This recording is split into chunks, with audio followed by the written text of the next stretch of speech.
There's been a lot of change going on up in here, whether or not you see it. And maybe you can call it a health journey, a self-actualization, or maybe a healing process. Whatever it may be, this fixer-upper definitely needed some fixer-upping. So today I will share with you guys the 4 new things that I've been doing to change my life for the better. Number 1, being mindful of what I eat. So where does your mind go when you eat? To me, sometimes it goes to what I will eat next, dessert, or maybe it's what my task is after I eat. Or sometimes I'm just busy on my phone. I've found that when I'm distracted while I'm eating, I actually don't know what I'm eating. I spent so much money on my skincare, so much time and energy on my exercise, and then I still end up feeling spent and tired and groggy and not 100%. And then I realize after I take a few steps back that it's because all of those extraneous things were just to compensate for my lack of nutrition. Like if you buy an expensive car, you're not gonna give it some cheap gas. So I recommend spending on the things that are basic and much needed, and then later on you won't even need an expensive skincare routine, or you won't need to work out so much when you put in the good things into your body. So what have I been doing? Less of the bad and more of the good. That's my mantra. It's not restrictive, it's not stressful, it's not blah, blah, blah. What I've been trying to do is trying to switch out the words "I'm not allowed" into the words "I choose not to." Therefore, I'm not building the habit of just being strict with myself, but I'm being, kind to myself, and I'm making the decision. I'm taking agency over the things that I know are good for me and over the things that I know are not. As of right now, I'm avoiding gluten, dairy, eggs, artificial sugars, and processed meats. But honestly, it's not as hard as I thought it would be because I have a bigger purpose in mind. My dad always quotes from Joyce Sonata, and she says, if you don't make time for your wellness, you will make time for illness.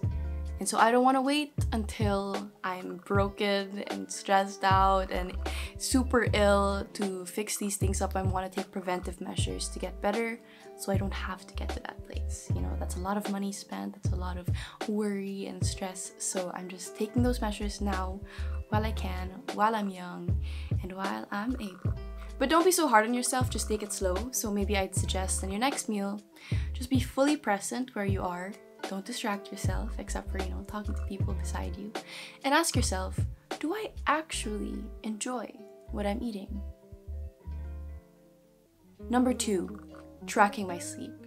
I was gonna go ahead and give you reasons as to why sleep is good and why it's needed and why you need it to be healthy, but let's be honest, we all already know that it's good for you and that we have to do it. We just choose not to do it because we have a lot of excuses. Or maybe I have a lot of excuses. I'm not talking for everybody in the world right here. But come on, we need not be convinced that sleep is restorative and it's needed for our body to function. It's kind of like those housekeeping people in the hotel. If you don't let them into your room for like 5 days to tidy it up, to clean things up, and to make sure everything is spick and span, then your room is just gonna be a mess. Accumulated thoughts, brain dumps, ideas, and just a lot of junk and anxiety. It's just gonna be stuck there if you don't give a chance for, cleanup. And I really think that's what sleep is. When you sleep, your body is able to put things into place, to get things in order, and it preps you for a new day. This is my Whoop. It tracks my sleep on my phone. You don't have to get my exact mechanism, but it's just the idea of being aware of how much sleep you actually get. So carve out even more time to wind down and to settle into bed, instead of just saying, oh, because I was in bed for 7 hours, I was asleep for 7 hours. That's not actually what it is, because we wake up, in between hours of the night, and those things actually add up. So even if I'm in bed for, let's say, 8 hours, I only actually get 6.5 hours of sleep. That's what I've realized with my Whoop. And it's just a big game changer for your recovery for the next day, your ability to work, your ability to think. So you might tell me, Hannah, that's so much time dedicated to sleep. 8 to 9 hours, yeah, well, that's a lot of time on YouTube as well. That's a lot of time watching TikTok compilations where you should be editing a video that you should have done early. Whoa. Okay, I get it.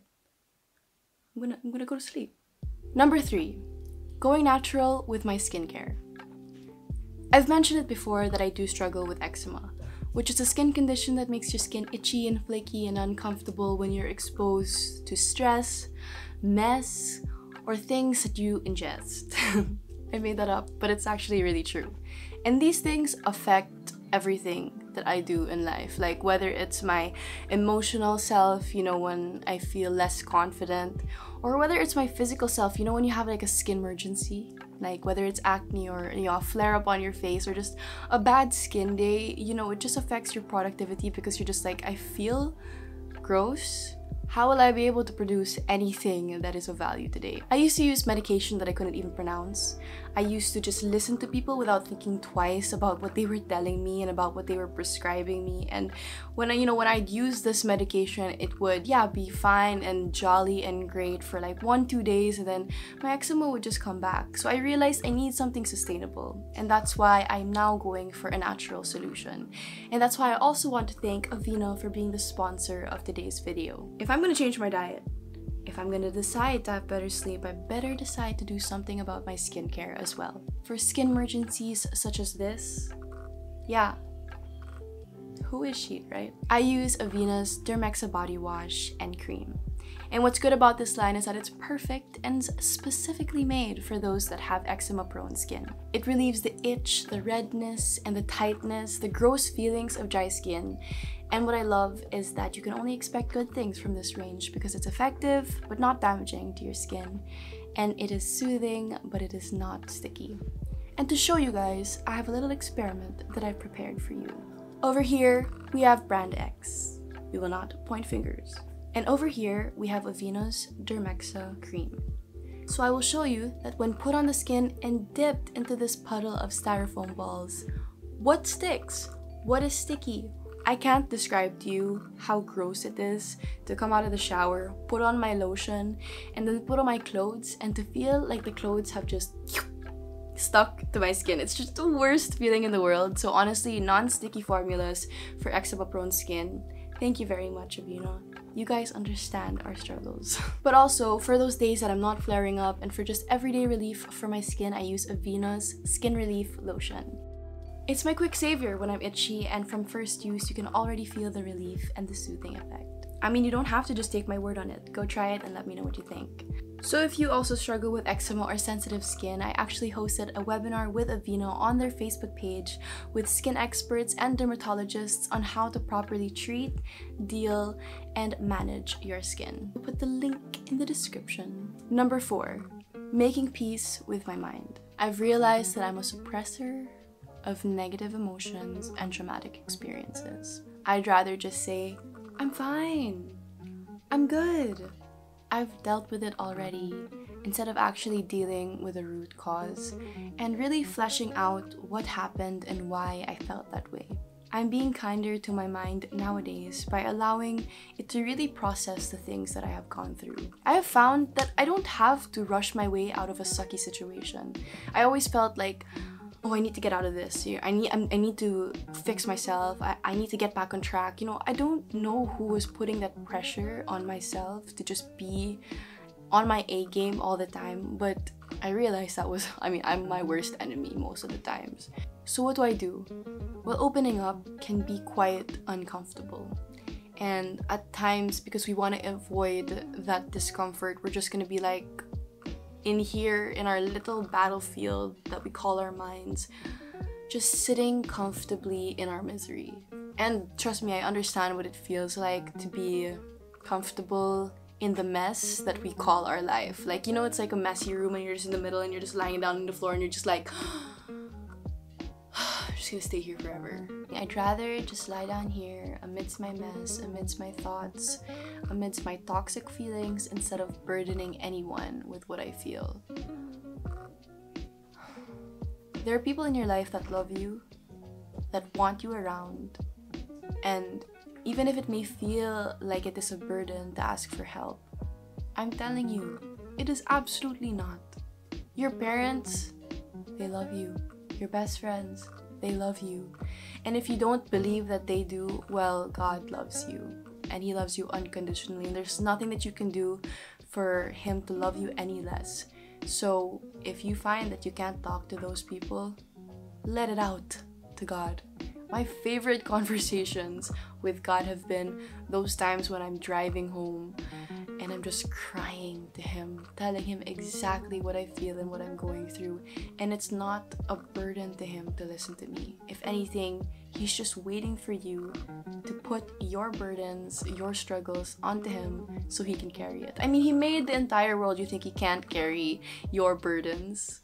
He cares about every single detail of your life.